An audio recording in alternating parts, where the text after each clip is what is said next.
Video से जुड़े हुए सभी दर्शकों को बाबा जी का जय हिंद। प्रिय दर्शकों,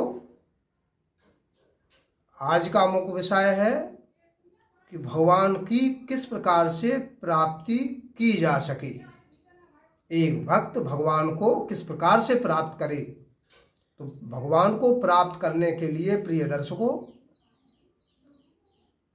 कई प्रकार की भक्ति होती है, कई प्रकार की साधनाएं होती हैं, कई प्रकार के जप तप होते हैं। लेकिन आज मैं आप सबको भगवान की प्राप्ति करने के लिए सबसे सरल और सुगम उपाय बताऊंगा, और वो है सबसे सरल और सुगम उपाय भगवान के चरणों में अपने आप को नतमस्तक कर देना, समर्पण कर देना। यानी मैं कुछ नहीं हूँ, हे परमपिता परमेश्वर, जो भी हो सो आप हो, जो भी कुछ कर रहे हो सब आप कर रहे हो। ये संसार मिथ्या है, आपकी कृपा से ही सब कुछ हो रहा है। ये जो भी चराचर विश्व दिखाई दे रहा है वो सब आप में ही विद्यमान है। यहाँ तक कि जहाँ तक मन बुद्धि और विवेक जाता है वहाँ से भी परे आप हैं, और जहाँ तक मन बुद्धि जाता है वहाँ तक भी आप हैं, और जहाँ तक नहीं जाता है वहाँ पर भी आप हैं। आप हर कण में व्याप्त हैं, हर जगह परमपिता परमेश्वर ये व्याप्त है। वैसे पुराणों में भगवान को प्राप्त करने के लिए भक्ति के 3 प्रकार बताए गए हैं। वैसे तो भक्ति 9 प्रकार की होती है, उसे नौदा भक्ति कहते हैं। लेकिन भगवान को प्राप्त करने के लिए 3 प्रकार की ही भक्ति कारगर साबित हुई है। उसमें प्रथम प्रकार की भक्ति है ज्ञान मार्ग के द्वारा, दूसरे प्रकार की भक्ति है प्रेम मार्ग के द्वारा, और तीसरी प्रकार की भक्ति है जप तप यज्ञ के द्वारा। ये तीनों प्रकार की भक्तियों के द्वारा भक्त भगवान को प्राप्त कर सकता है। वैसे प्रिय दर्शकों, ये भक्ति मार्ग, ईश्वर को प्राप्त करने के मार्ग सबसे सटीक और सबसे अच्छे वो 2 ही मार्ग हैं।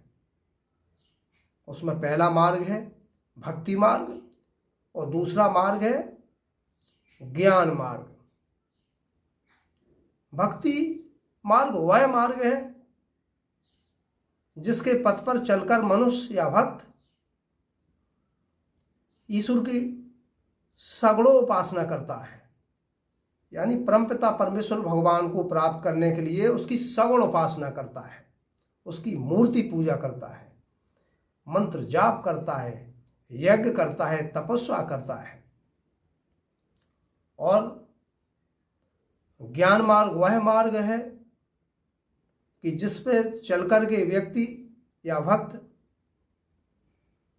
ज्ञान के द्वारा ही अपने हृदय पटल पर ही अपने आत्मबोध के द्वारा, अपने साक्षात्कार के द्वारा, अपने आत्मबोध के द्वारा उस परम तत्व को पहचान लेता है। वह परम तत्व और आत्म तत्व, ये दोनों प्रकार के तत्व एक ही भाव हो जाते हैं। लेकिन प्रिय दर्शकों, ज्ञान मार्ग पर चलता हुआ कोई भी भक्त यदि ज्ञान मार्ग से गिरता है तो उसकी अधोगति हो जाती है, और सगुण मार्ग पर चलता हुआ भक्त यदि बीच में उसकी मृत्यु भी हो जाती है और उसके पश्चात जब उसको दोबारा जन्म मिलता है तो उसकी वो सगुण उपासना उसके साथ चली जाती है, उसका इष्ट उसके साथ चला जाता है, और जहाँ वो पैदा होता है उसी के साथ वो इष्ट लगा रहता है, और वहीं से उसकी फिर साधना प्रारंभ हो जाती है। तो प्रिय दर्शकों, ईश्वर को प्राप्त करने के लिए आज संवाद में इतना ही। इसी के साथ साथ मैं फिर आप सबको अगले वीडियो के माध्यम से बताऊंगा कि ब्रह्म तत्व अध्यात्म योग के द्वारा उस परम तत्व को कैसे प्राप्त किया जा सकता है। प्रिय दर्शकों, आज भगवान को प्राप्त करने रूपी संवाद में इतना ही। इसी के साथ साथ अब हमारा आप सबको जय श्री राम। फिर मिलते हैं अपने अगले वीडियो के माध्यम से, ठीक इसी समय इसी वक्त। तब तक सभी दर्शकों को बाबा जी का जय हिंद, जय हिंद, जय श्री राम।